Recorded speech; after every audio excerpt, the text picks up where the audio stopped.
Hey guys, I'm back for another fucking boring ass review.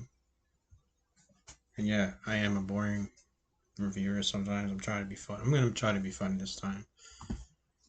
I'm here to review a comedy movie that I just recently watched. I think the movie's called.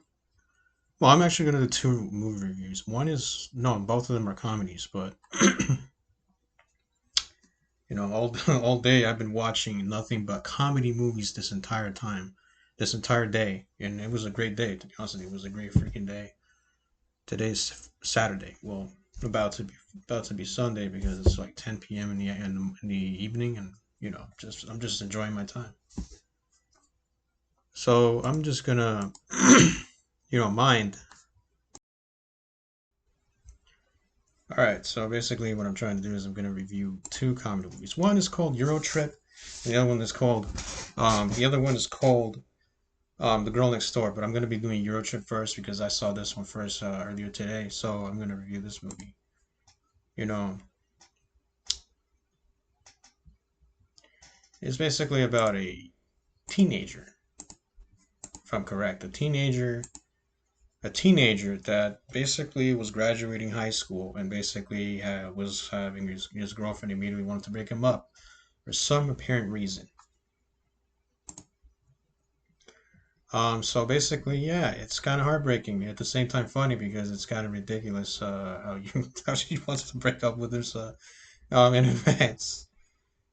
So yeah, he basically was humiliated when he was recording his graduation day, and then his little brother was like saying, I actually can't stop watching it because it's funny."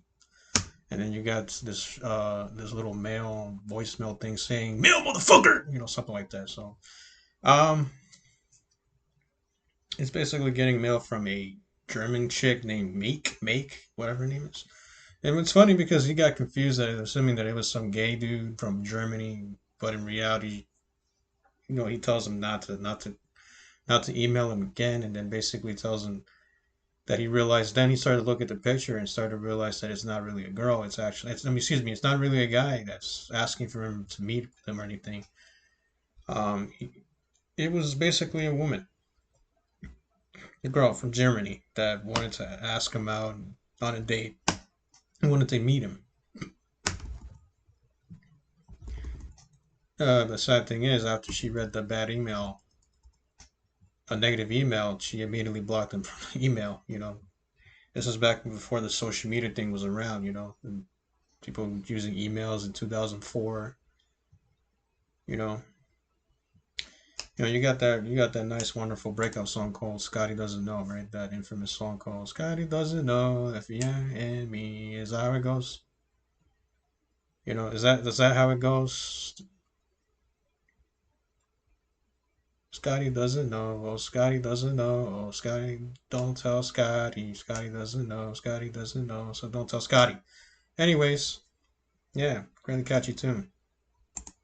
It's like some kind of pump punk or some shit like that. Some catchy urban, pub punk music. That's very catchy and very, like you just want to sing along to it. Scotty doesn't know how, Eurotrip basically revolutionized like 2000s comedy with this uniquely European brand of like raunchy humor and sexual innuendo, coincidentally akin to 2000s Road Trip, but in, well, Europe.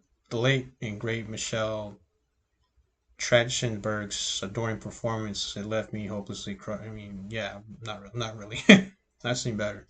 Yeah, rest in peace to her. She passed away just a year ago, right? Yeah, sorry, I'm really sad about her pass. She passed. Yeah, so hilarious coming of age comedy. Um, what else can I say about it? It's like a trip to a comedy era where no rails.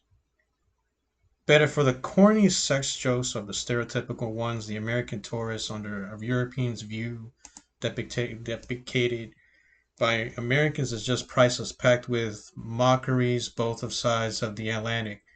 Matt Damon's cameo is just the cherry on the top of this genre classic. I watch once a year.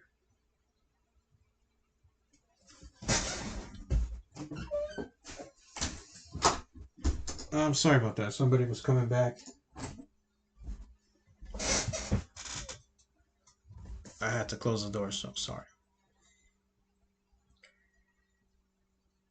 Eurotrip joins like the collection of early 2000s silly rated R, comedies that I just had like a fun time watching. It's like the most movies ridiculous in every aspect, and there are like multiple moments that are completely illogical, but it's still enjoyable. There are a few moments that I also felt like overkill for shock value, but I did immediately laugh a lot.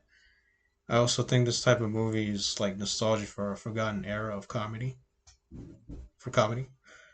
And I always have a soft spot for it. Overall, it is a movie that makes the premise clear early on. It's full of nonstop absurd hijinks, and I think fans of this era of comedy should like it. You know, American triumphalism like meets every negative European stereotype. When you watch it so many years, you begin to learn why the world hates America, American tourists, politicians, etc. On the other hand, maybe it's a critique of American stupidity. The characters are all weak, or all of weak minds. Your call. Take it with a large tablespoon of salt. Yeah, it's basically this teen romance sex comedy. It's like surprisingly good fun. It has like held up over 20 years since its release.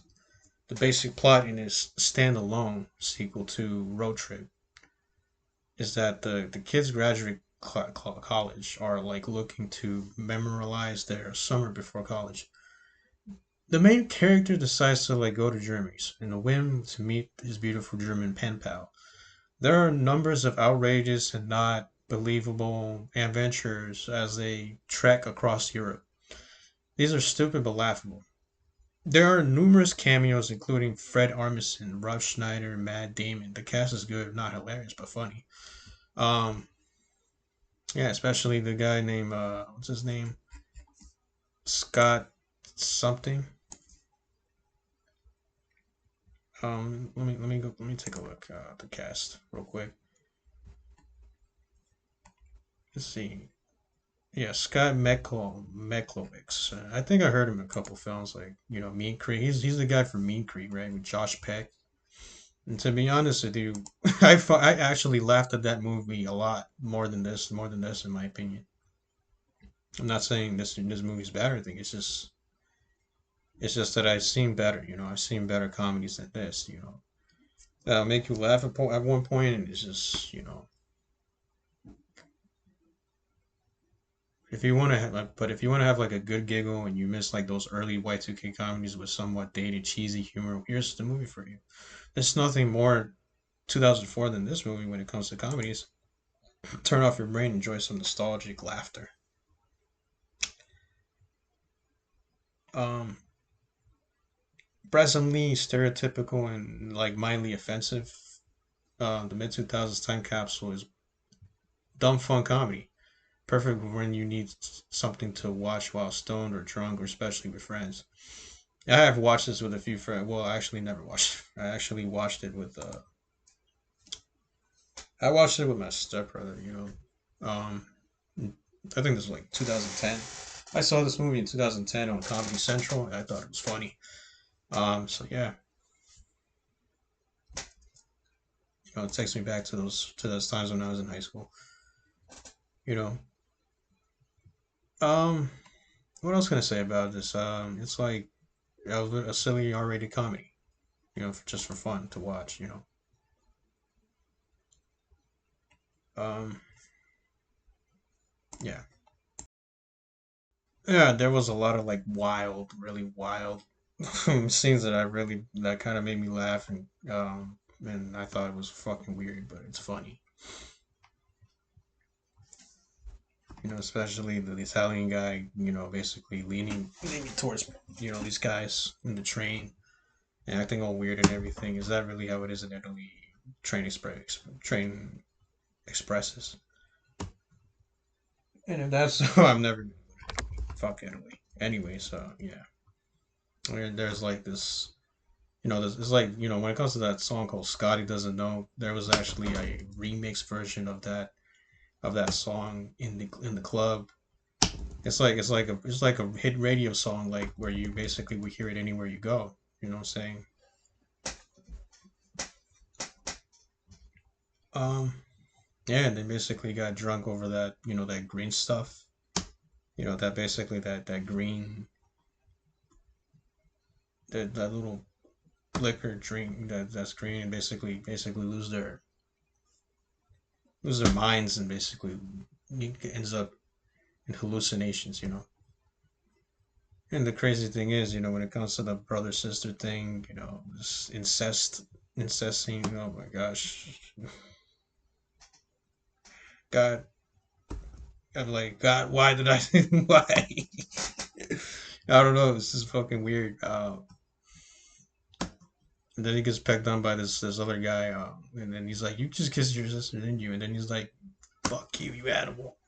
I just can't help it. It's fucking funny. Um, yeah, it's basically the part where he basically wanted to go to that What is it called? Vexer sex. I don't. I forgot what it's called. Vendor sex. Vendor sex. That's. I think that's what it's called. Vendor sex. And then you got this guy basically trying to think he's gonna get some, and then he ended up getting tied up and getting, like, I don't know, public humiliation or something like that, dominatrix humiliation type.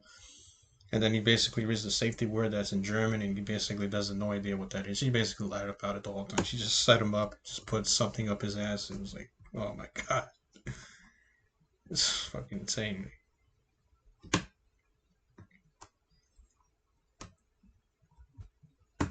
Yeah, made my Saturday day. You know, it made my freaking Saturday watching this for the first. I mean, for the first time in a long time. Well, there ain't nothing else I can say about it. Just it's it's average. It's mid. It's average. It's cool. Definitely a movie you would like to see at a Saturday. With your friends, or with you know by yourself, whatever. Anyways, this is my review for Eurotrip. I hope you all enjoyed. Stay tuned for another video.